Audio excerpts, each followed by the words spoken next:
Good morning students. अब आज के क्लास में आप लोगों को हम वॉइस का कुछ ट्रिक्स बताने जा रहे हैं। ठीक है, उस ट्रिक्स की सहायता से आप वॉइस का जो भी सेंटेंस आएगा एक्टिव में उसको पैसिव में आप आसानी से बदल सकते हैं। ठीक है, अब कैसे तो देखिए, वॉइस में ट्रिक्स मतलब होता है, हम यहाँ पे 10 ट्रिक्स आप लोग को बताने जा रहे हैं। तो पहला ट्रिक्स में दिया हुआ है सिंपल। तो सिंपल में क्या बनाया गया है? सिंपल में एम आर इज बनाया गया, नहीं तो सिंपल। यहाँ से देखिए सिंपल है ना, तो सिंपल को इससे जोड़ दीजिएगा, simple present tense, simple present tense. तो सिंपल प्रेजेंट टेंस में आप लोग पैसिव वॉइस बनेगा ना, ये सब क्या है? ये पैसिव वॉइस बनाने का नियम है। पीवी, पीवी मतलब पैसिव वॉइस, यानी इसका पैसिव वॉइस बनाने का ये सब नियम लिखा हुआ है। तब सिंपल प्रेजेंट टेंस से अगर पैसिव वॉइस बनाइएगा, तो सिंपल प्रेजेंट टेंस से पैसिव वॉइस के हेल्प पैसिव वॉइस बनाइएगा, तो उसके फॉर्मूला में जब हेल्पिंग वर्ब का जरूरत होगा ना, तो आप लोग हेल्पिंग वर्ब के रूप में एम आर इज लगाइएगा। ठीक है, और फिर देखिए simple past tense, simple past tense अगर आएगा तो सिंपल पास्ट टेंस का अगर पैसिव वॉइस आप लोग को बनाना होगा तो उसमें हेल्पिंग वर्ब आप लोग यूज कीजिएगा वाज या वर। और सिंपल फ्यूचर टेंस में अगर आप लोग आइएगा तो उसका हेल्पिंग वर्ब क्या यूज होगा पैसिव वॉइस में? बिल या सेल प्लस बी, यानी कि बिल के बाद भी बी लगा दीजिएगा, सेल के बाद भी बी लगा के बनाइएगा, यानी कि बिल या सेल प्लस बी। ठीक है, आगे देखिएगा। अब यहाँ पर इम्परफेक्ट, कोनो भी टेंस का इम्परफेक्ट हो, यानी प्रेजेंट पास्ट फ्यूचर, कोनो भी टेंस, मैंने फ्यूचर का तो नहीं।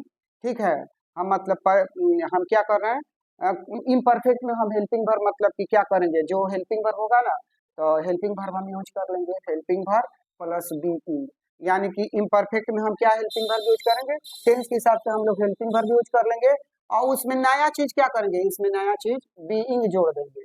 इम्परफेक्ट अगर बनाना होगा पैसिव वॉइस में, तो पैसिव वॉइस में अगर इम्परफेक्ट बनाना होगा तो हेल्पिंग वर्ब के बाद याद रखिएगा, कान खोल करके बीइंग जोड़ दीजिएगा, है ना, कोई गड़बड़ नहीं होगा। अब देखिए यहाँ पर 3 नंबर में दिया हुआ है परफेक्ट। तो परफेक्ट कोनो भी टेंस का हो, प्रेजेंट पास्ट फ्यूचर, किसी भी टेंस का परफेक्ट हो, तो आप लोग देखिए यहाँ पे हेल्पिंग वर्ब यूज कीजिएगा, जो भी मतलब टेंस का हेल्पिंग वर्ब वो यूज कीजिएगा, और प्लस बीन यूज कर लीजिएगा। इसमें नया क्या जोड़िएगा आप लोग?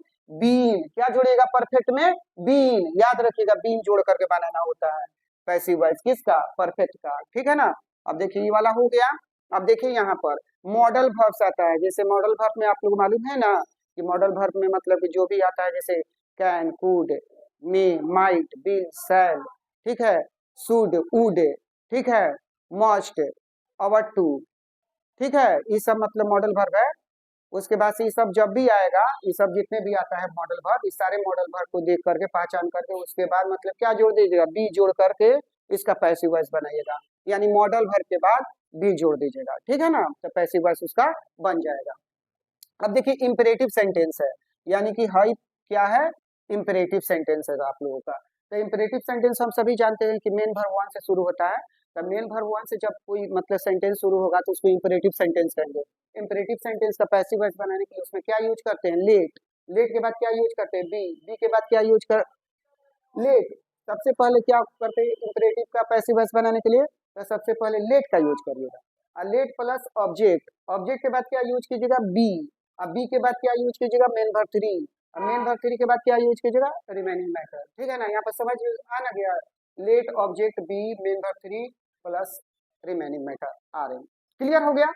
अब देखिए 6 नंबर में अब दिया है एडवाइस। अगर किसी सेंटेंस से अगर मतलब हमको एडवाइस का मतलब कि भाव व्यक्त करना हो, यानी एडवाइस मतलब कि पता चले कि एडवाइस इसमें दिया जा रहा है, तो आप एडवाइस में हमारा क्या करिएगा? एडवाइस में अगर पैसिव वॉइस बनाना होगा तो उसमें शुड के बाद बी जोड़ दीजिएगा। क्या बोलिएगा?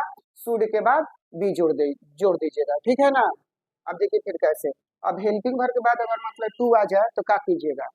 अरे क्या कीजिएगा? जो नियम होगा वही ना कीजिएगा।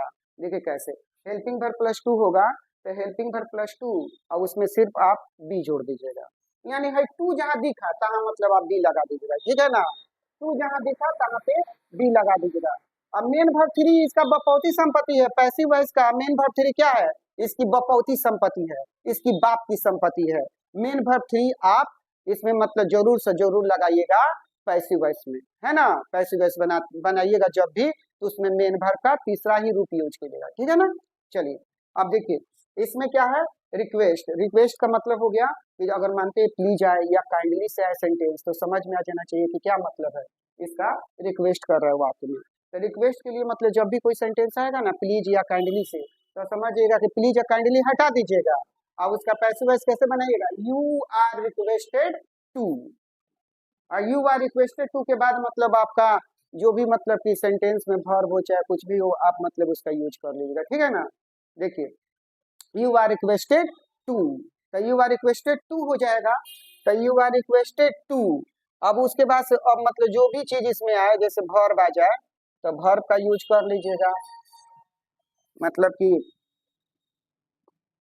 यहाँ पे मेन वर्ब वन का यूज कर लीजिएगा, फिर रिमेनिंग मैटर यूज कर लीजिएगा, हो गया।